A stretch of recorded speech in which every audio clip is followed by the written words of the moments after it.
Welcome back friends to the GS platform YouTube channel. दोस्तों आज है 10 जून 2020 और आज की वीडियो हम लोग करंट अफेयर्स के टॉप 13 क्वेश्चंस को देखेंगे। वीडियो के एंड में आपसे 2 क्वेश्चन पूछे आएंगे, जिनमें से एक क्वेश्चन करंट अफेयर्स से रिलेटेड होगा और दूसरा क्वेश्चन जीएस से रिलेटेड होगा।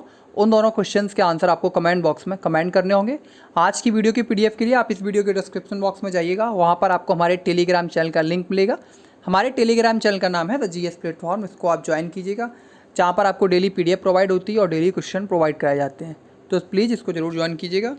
आज की वीडियो के साथ कल के प्रश्नों के रिवीजन से करते हैं। तो कल पहला क्वेश्चन था, किस राज्य के मुख्यमंत्री ने अदसा कोयला खदान का उद्घाटन किया? महाराष्ट्र के मुख्यमंत्री श्री उद्धव ठाकरे जी ने। दूसरा क्वेश्चन, किस राज्य में सबसे बड़े जैव विविधता पार्क का उद्घाटन किया गया? उत्तराखंड में। तीसरा क्वेश्चन, यूएनएडीपी द्वारा goodwill ambassador for the poor के रूप में किसे नियुक्त किया गया? एम नीत्रा को। इंपॉर्टेंट क्वेश्चन है। चौथा क्वेश्चन, किसने पर्यावरण अनुकूल उपायों को लागू करने के लिए त्रिची रेलवे जंक्शन को गोल्ड रेटिंग दी है? CII यानी कि कन्फेडरेशन ऑफ इंडियन इंडस्ट्रीज। पांचवा क्वेश्चन, विश्व खाद्य सुरक्षा दिवस कब मनाया जाता है? 7 जून। इंपॉर्टेंट है। छठवां क्वेश्चन, किस राज्य ने हायर सेकेंडरी से लेकर medical, engineering, post graduate level तक के सभी प्रवेशों को 2020-21 सत्र के लिए निःशुल्क कर दिया है? असम राज्य ने। सातवां क्वेश्चन, कोविड-19 के लिए artificial intelligence based test kit किसने विकसित की है? IIT हैदराबाद ने। इंपॉर्टेंट है। आठवां क्वेश्चन, विश्व महासागरीय दिवस कब मनाया जाता है? 8 जून। और ये भी इम्पॉर्टेंट है। करंट अफेयर्स में कल आपसे पूछा गया था कि पिछले 8 वर्षों में किस राज्य में सर्वाधिक बाघों की मौतें हुई? मध्य प्रदेश में हुई, शायद इनकी संख्या 123 है, अब कंफर्म नहीं है। जीएस में पूछा गया था आपसे, जाम्बिया की राजधानी कहाँ है? लुसाका में। आप कमेंट बॉक्स में बताना कि बाघों की जो मौतें हैं वो 123 ही है या कुछ अलग है। आज के प्रश्न, पहला क्वेश्चन, किसने EPI इंडेक्स 2020 जारी किया है? तो सही आंसर है इस क्वेश्चन का ऑप्शन ए, येल यूनिवर्सिटी। भारत ने द्विवार्षिक पर्यावरण प्रदर्शन सूचकांक यानी कि EPI इंडेक्स 2020 के 12वें संस्करण में 168वीं रैंक हासिल की है। यानी कि भारत का स्थान EPI इंडेक्स 2020 में जो रहा है वो 168वां रहा है, इसलिए ये क्वेश्चन इंपॉर्टेंट है। इस सूचकांक में 180 देशों को शामिल किया गया था और इसे 4 जून 2020 को येल यूनिवर्सिटी द्वारा रिलीज किया गया।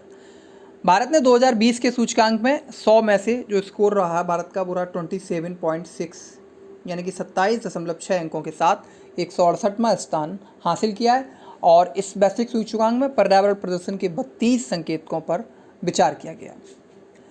भारत की जो 2018 में रैंक थी वो थी 177। ठीक है, तो उस हिसाब से देखें तो थोड़ा सुधार ही हुआ है भारत की रैंकिंग में। और 2018 में जो स्कोर था वो था 30.57। दक्षिण एशियाई देशों की बात करें यानी कि सार्क कंट्रीज़ की, तो भूटान की जो रैंकिंग ओवरऑल है वो 107, जबकि साउथ एशिया में पहले नंबर पर है। श्रीलंका साउथ एशिया में दूसरे नंबर पर है, ओवरऑल 109वें नंबर पर है। मालदीव साउथ एशिया में तीसरे नंबर पर है, ओवरऑल 127वें नंबर पर है। पाकिस्तान भारत से आगे है, पाकिस्तान साउथ एशिया में चौथे नंबर पर है, जबकि ओवरऑल रैंकिंग में 142वें नंबर पर है। नेपाल भारत से आगे है, साउथ एशियन रैंकिंग में 5वें स्थान पर है, ओवरऑल रैंकिंग में 145वें स्थान पर है। बांग्लादेश साउथ एशियन रैंकिंग में 6वें स्थान पर है, ओवरऑल रैंकिंग में 162वें स्थान पर है। इंडिया जो है वो साउथ एशियन रैंकिंग में 7वें स्थान पर है और ग्लोबल रैंकिंग में 168वें स्थान पर है, जबकि अफगानिस्तान साउथ एशिया में सबसे निचले स्थान पर है, 8वां नंबर है और ग्लोबल रैंकिंग में 178वां नंबर है। तो आप इंडिया को 7वां स्थान ऐसे रख सकते हैं कि क्षेत्रफल के मामले में भारत की 7वां स्थान है, तो इसी वजह से EPI इंडेक्स में भी भारत की 7वीं रैंकिंग है। ये सिर्फ याद करने के लिए है, कोई वैसा लॉजिक नहीं है। अगला क्वेश्चन, गैरसैंण को किस राज्य की ग्रीष्मकालीन राजधानी घोषित किया गया है? ये क्वेश्चन वैसे मैं बता चुका हूँ, लेकिन फिर भी ऑप्शन इसका सही है, ऑप्शन ए, उत्तराखंड। 8 जून 2020 को चमोली जिले में स्थित गैरसैंण को उत्तराखंड की ग्रीष्मकालीन राजधानी घोषित किया गया। गवर्नर बेबी रानी मौर्य द्वारा इस कदम के लिए सहमति देने के बाद इस संबंध में एक सूचना जारी की गई। मुख्यमंत्री त्रिवेंद्र रावत ने 4 मार्च 2020 को राज्य विधानसभा के बजट सत्र के दौरान यह घोषणा की थी। उत्तराखंड की राजधानी देहरादून और ग्रीष्मकालीन राजधानी हो गई गैरसैंण और गठन हुआ 9 नवंबर 2000 को। Governor Baby Rani Maurya, chief minister Trivendra Singh Rawat, 9 नवंबर 2000 को उत्तर प्रदेश से अलग होकर गठन हुआ था। लोकसभा सीटों की संख्या है उत्तराखंड में 5, राज्यसभा सीटें हैं 3, जबकि विधानसभा सीटों की संख्या है 71। अगला क्वेश्चन, G20 देशों ने कोरोना वायरस से लड़ने के लिए कितने डॉलर की प्रतिज्ञा की है? सही आंसर है ऑप्शन सी, $20 बिलियन से अधिक। G20 समूह के देशों ने कोरोना वायरस महामारी से लड़ने के लिए $20 बिलियन से अधिक की प्रतिज्ञा की है। यह घोषणा G20 देशों द्वारा मार्च 2020 के अंत में वायरस और उसके आर्थिक प्रभाव से लड़ने के लिए वैश्विक अर्थव्यवस्था में $5 ट्रिलियन से अधिक डालने के बाद आई है। अब बात करें G20 कंट्रीज़ की, तो इसकी स्थापना जो हुई थी वो 1999 में हुई थी। 7 देश थे तब इसमें, America, Canada, Britain, Germany, Japan, France और इटली। G20 का उद्देश्य वैश्विक वित्त को प्रबंधित करना है। वर्तमान में इसमें भारत समेत 19 देश तथा यूरोपियन कंट्रीज शामिल हैं, यानी कि यूरोपियन कंट्रीज़ को EU के नाम से बोलते हैं, यूरोपियन यूनियन। तो ऐसे 20 देश हैं, जबकि देशों की बात की जाए तो ज़्यादा हैं।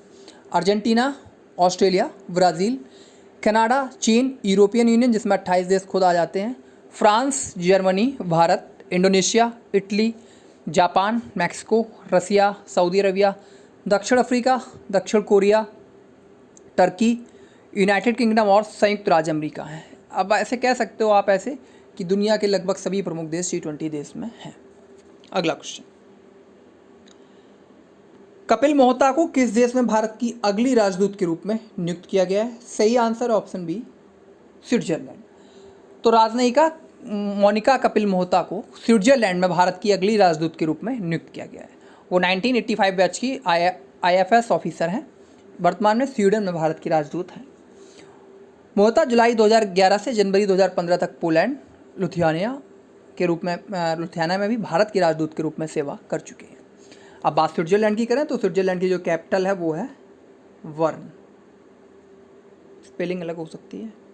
अगला क्वेश्चन, हैदराबाद सिटी सिक्योरिटी ने घरेलू हिंसा से पीड़ित महिलाओं के लिए कौन सा कार्यक्रम शुरू किया है? सही आंसर है ऑप्शन डी, स्त्री। हैदराबाद सिटी पुलिस के सहयोग से हैदराबाद सिटी सिक्योरिटी काउंसिल ने स्त्री नामक एक कार्यक्रम शुरू किया है। यह घरेलू हिंसा और दुर्व्यवहार से गुजर रही महिलाओं का समर्थन और उनका सशक्तिकरण करेगा। इसका जो फुल फॉर्म है स्त्री का, she triumphs through respect, equality and empowerment. She triumphs through respect, equality and empowerment. अगला क्वेश्चन जो कि इंपॉर्टेंट है, रिचर्ड डॉक्सन अवार्ड पाने वाले पहले भारतीय कौन है? इसलिए क्वेश्चन मोस्ट इंपॉर्टेंट बन जाता है क्योंकि पहला भारतीय है। सही आंसर है ऑप्शन ए, जावेद अख्तर। तो मशहूर संगीतकार जावेद अख्तर को रिचर्ड डॉक्सन अवार्ड 2020 के लिए चुना गया। क्यों चुना गया? पहली बात जानते हैं कि रिचर्ड डॉक्सन अवार्ड है क्या। रिचर्ड डॉक्सन अवार्ड साल 2003 से दिया जा रहा है और ये उस व्यक्ति को दिया जाता है जो सार्वजनिक रूप से तर्कसंगत, धर्मनिरपेक्षता के मूल्यों और साइंटिफिक ट्रुथ को बनाए रखने की उद्घोषणा करता है। इस अवार्ड को रिचर्ड डॉक्सन के नाम पर दिया जाता है। रिचर्ड डॉक्सन कौन थे? वो ऑक्सफोर्ड यूनिवर्सिटी में साइंस ऑफ पब्लिक अंडरस्टैंडिंग के प्रोफेसर रह चुके हैं। डॉक्सन मुख्तार नास्तिक के तौर पर जाने गए और डॉक्सन की एक प्रसिद्ध किताब है जीन द सेल्फिश, जिसके की लेखक हैं रिचर्ड डॉक्सन। इससे पहले यह सम्मान कई और लोगों को भी मिल चुका है, हालांकि जावेद अख्तर पहले भारतीय हैं। अगला क्वेश्चन, हीरो मोटोकॉर्प द्वारा लॉन्च किए गए ऑनलाइन बिक्री प्लेटफॉर्म का नाम क्या है? सही आंसर ऑप्शन बी, ईसॉप। हीरो मोटोकॉर्प ने कोरोना वायरस महामारी के मद्देनज़र एक एकीकृत ऑनलाइन बिक्री प्लेटफॉर्म ईसॉप लॉन्च किया है। यह प्लेटफॉर्म एक सहज खरीद अनुभव को सक्षम करता है जो कि पूरी तरीके से डिजिटल है। खरीद से संबंधित सभी जानकारी और कार्य सिस्टम में बनाए गए हैं, जिससे ग्राहक अपनी पसंदीदा मोटरसाइकिल या स्कूटर सीधे कंपनी की वेबसाइट से खरीद सकते हैं। अगला क्वेश्चन, चालू वित्त वर्ष 2020-21 के लिए महात्मा गांधी राष्ट्रीय ग्रामीण रोजगार गारंटी योजना के तहत कितने करोड़ रुपए का प्रावधान किया गया है? सही आंसर ऑप्शन सी, 1,01,500 करोड़ रुपए। चालू वित्त वर्ष 2020-21 में महात्मा गांधी राष्ट्रीय ग्रामीण रोजगार गारंटी योजना के तहत 1,01,500 करोड़ रुपए का प्रावधान किया गया है। यह कार्यक्रम के तहत निधियों का उच्चतम प्रावधान है। 2020-21 में 31,493 करोड़ की राशि पहले ही जारी की जा चुकी है, जो कि वर्तमान वित्तीय वर्ष के बजट अनुमान का 50% से अधिक है। अगला क्वेश्चन, जून 2020 में भारत ने किस देश के साथ बिजली क्षेत्र में सहयोग के लिए समझौता ज्ञापन पर हस्ताक्षर किए हैं? इंपॉर्टेंट क्वेश्चन है। सही answer option A Denmark. Bharat और डेनमार्क ने बिजली क्षेत्र में सहयोग विकसित करने के लिए एक समझौता ज्ञापन पर हस्ताक्षर किए हैं।